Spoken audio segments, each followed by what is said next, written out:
তাফসীর মাহফিল CHP।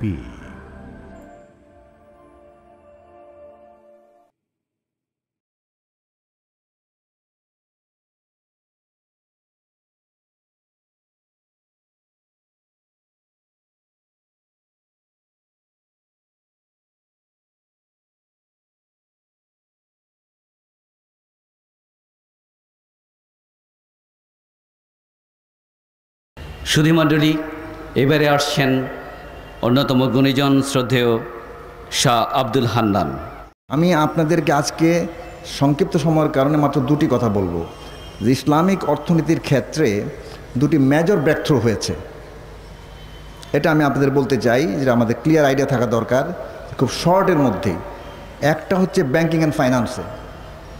সত্যি অর্থেই অর্থনীতির ফোকাল পয়েন্ট, কেন্দ্রবিন্দু হচ্ছে ব্যাংকিং অ্যান্ড ফাইন্যান্স, যার মাধ্যমে অর্থ অপারেট করে, মানি অপারেট করে, অর্থনীতি অপারেট করে। এই ক্ষেত্রে সারা বিশ্বে ইসলামিক ফাইন্যান্স অ্যান্ড ব্যাংকিং আর ব্যাংকিং সিস্টেমের অগ্রগতি হয়েছে। বাংলাদেশেই দেখেন, প্রথম ইসলামিক ইকোনমিক রিসার্চ ব্যুরো হলো, তারপরে ফার্স্ট ইসলামিক ব্যাংক হলো, পরে আরও 5টি ইসলামিক ব্যাংক হলো, পরে আরও 10টি ব্যাংক তা ইসলামী শাখা করলো, এখন সেন্ট্রাল শরিয়া বোর্ড হয়েছে এবং ইসলামিক ব্যাংকস কনসালটেটিভ ফোরাম হয়েছে। একটা পুরো ইনফ্রাস্ট্রাকচার গড়ে উঠছে এই দেশে এবং সারা বিশ্বে এই কাণ্ড ঘটেছে। এটা একটা বড় জিনিস। দ্বিতীয়ত, থিওরিটিক্যাল লিটারেচার যেটা বলি আমরা, ইসলামের অর্থনীতি থিওরিটিক্যাল লিটারেচার, একটা তত্ত্বগত লিটারেচার দাঁড়িয়ে গেছে। এর ভিত্তিতে যে কোনো ইউনিভার্সিটি চাইলে ইসলামিক ব্যাংকিংয়ের উপর কোর্স করতে পারে এবং সাবজেক্ট খাড়া করতে পারে, ইসলামিক ফাইন্যান্সের উপর করতে পারে, ইসলামিক ব্যাংকিং অ্যান্ড ফাইন্যান্সের উপর করতে পারে, ইসলামী অর্থনীতির উপর করতে পারে। সোজা কথা, বিভিন্ন ফ্যাকাল্টি করা ইসলামের মানে আলোকে এখন কোনো অসম্ভব নয়। এবং আমি ডক্টর নুরুদ্দিনকে বলি, যা কিছু উনি করেন না এখনও, তা করার চেষ্টা করবেন। আমি ছোট্ট দাবি আমার তরফ থেকে করলাম, জনগণ সমর্থন করলো কিনা আমি জানি না, কিন্তু এটা আমি করলাম। আরেকটি কথা আপনার, যে ইসলামী ব্যাংকিংয়ের যদিও সবাই অর্থনীতি অত আপনারা ভালো জানেন, আমি স্বীকার করে নিচ্ছি, কিন্তু তারপরে সবাই তবু আমি দুটি কথা ক্লিয়ারলি বলতে চাই। ইসলামিক ব্যাংকিংয়ে দেখেন, যেটা আলা ব্যাংকিং যেটা আমরা বলি, মোশারাকা মুদারাবা, তা তো ফার্স্ট ক্লাস, একেবারে লাভ লোকসান অংশীদারিত্ব, এর সুপিরিয়রিটি বিশ্ব মেনে নিয়েছে।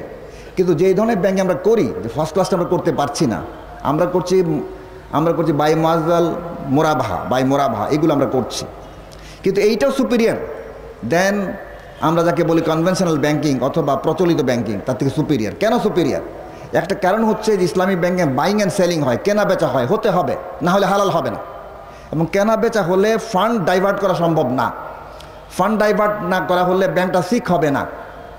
কিন্তু কনভেনশনাল সিস্টেমে আপনি যেহেতু কেনা বেচা কিনে দেন না, আপনি ক্যাপিটাল মেশিনারি কিনে দেন না, আপনি র মেটেরিয়াল কিনে দেন না, ফলে এটা ফান্ড ডাইভার্ট করা যায়, ইন্ডাস্ট্রি ক্যান বি সিক। আরটা হচ্ছে ইসলামিক ব্যাংকিংয়ে কম্পাউন্ডিং নাই, মানে সুদের উপর যে সুদ নেওয়া হয় এটা নাই। একবার মাল বলেছেন যে আমি 1,20,000 টাকা বিক্রি করলাম, আর বাড়াতে পারবেন না। So Islamic conventional Islamic banking of course superior, এই second class Islamic banking is superior to conventional banking. এই জিনিস আমি সরকারকে বলি, আপনারা চাইলে কিন্তু আস্তে আস্তে এখন কনভার্ট করতে পারেন। এক্সপেরিমেন্ট প্রমাণ করে দিয়েছে যে Islamic bank is viable model, it is a viable model. আজকে চাইলে গভর্নমেন্ট গ্র্যাজুয়ালি এটা কনভার্ট করতে পারে। লাস্ট কথা যেটা আমি বলবো, যে সব কিছু মিলে আমাদেরকে উন্নয়ন করতে হবে। কেন উন্নয়ন করতে হবে? যদি আমরা দারিদ্র্য বিমোচন করতে চাই, উন্নয়ন ছাড়া পারবো না। এবং উন্নয়ন ইজ ইসলামিক সাবজেক্ট, এ কথা আমি সাইদি সাহেবকে বলতে চাই। উন্নয়ন ইসলামিক সাবজেক্ট। এই যে আয়াত, তিনি কোরআনের মুফাসসির, যে রাব্বানা আতিনা ফিদ দুনিয়া হাসানা ওয়া ফিল আখিরাতি হাসানা ওয়া কিনা আযাবান নার। রাব্বানা আতিনা ফিদ দুনিয়া হাসানা, এই দুনিয়ার আমি ফালা চাই বা কল্যাণ চাই বা হাসানা চাই। এই দুনিয়া হাসানাটা কি?